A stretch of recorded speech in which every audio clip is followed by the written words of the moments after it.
Bonjour, bienvenue dans cette formation en ligne intitulée Comment utiliser les listes. Donc, nous allons voir comment utiliser les listes pour filtrer les informations dans Oxiva.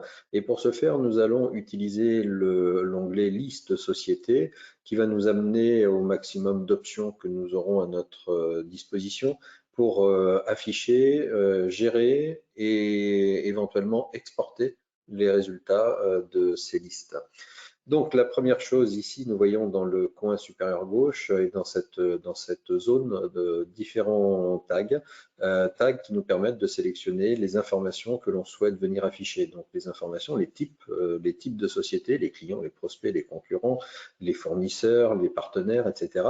Donc, premier système de filtrage ici, donc sélectionner le type de société que l'on veut avoir affiché. Ensuite, le type de fiche. Est-ce qu'on veut les fiches uniquement société, uniquement particulier ou les deux? Donc, pour rappel, Oxiva permet de gérer des entreprises ou bien des particuliers, donc de faire du business B2B ou B2C.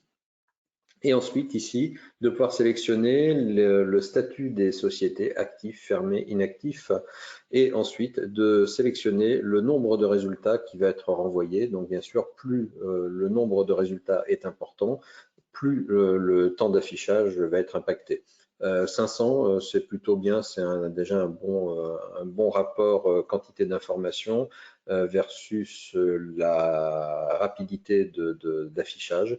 Donc voilà, c'est les premiers éléments.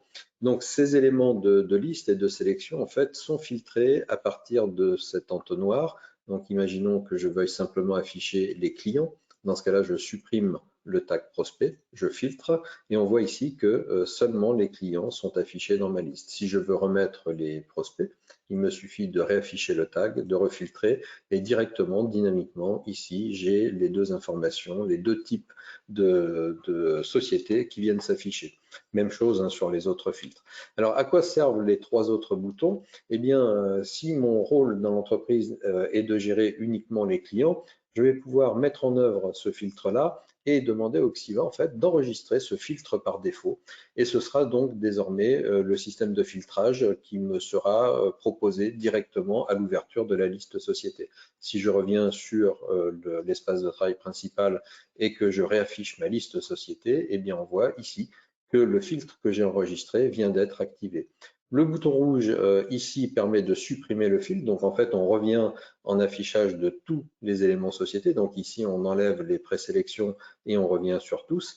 Et ici, la petite étoile bien, permet d'avoir un filtre par défaut, de dire ce filtre-là, c'est mon filtre par défaut qui va s'afficher. Je resélectionne ici mes deux éléments, client et prospect, j'enlève tous,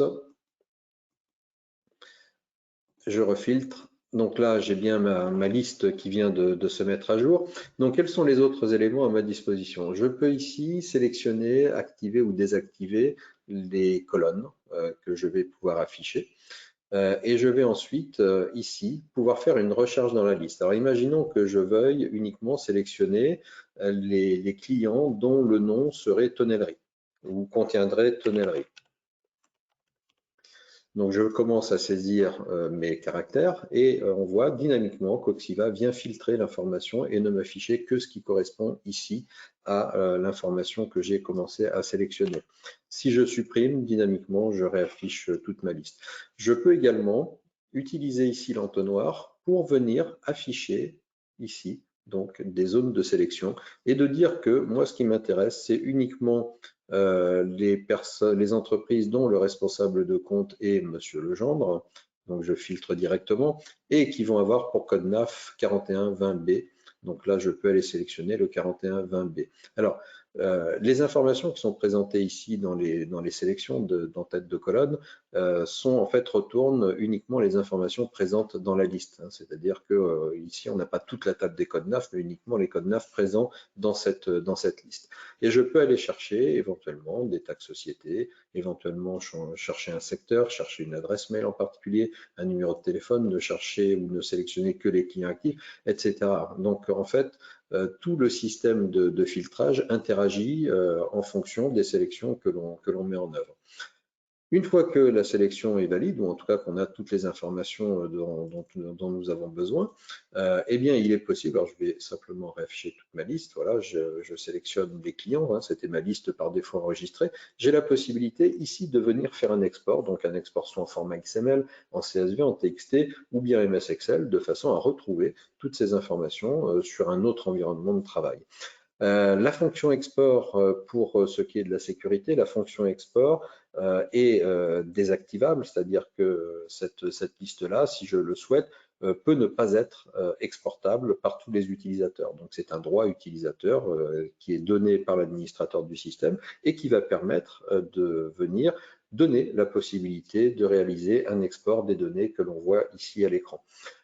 Toutes les listes dans Oxiva fonctionnent exactement de la même façon. Donc là, je me suis concentré sur la liste des sociétés, mais toutes les autres listes, que ce soit les contacts, les adresses d'entreprise ou autres, vont avoir exactement le même mode de fonctionnement. Voilà pour cette présentation. Eh bien, écoutez, je vous souhaite une bonne utilisation et une bonne continuation avec Oxiva et nous vous remercions d'avoir choisi Oxiva pour piloter votre relation client au quotidien.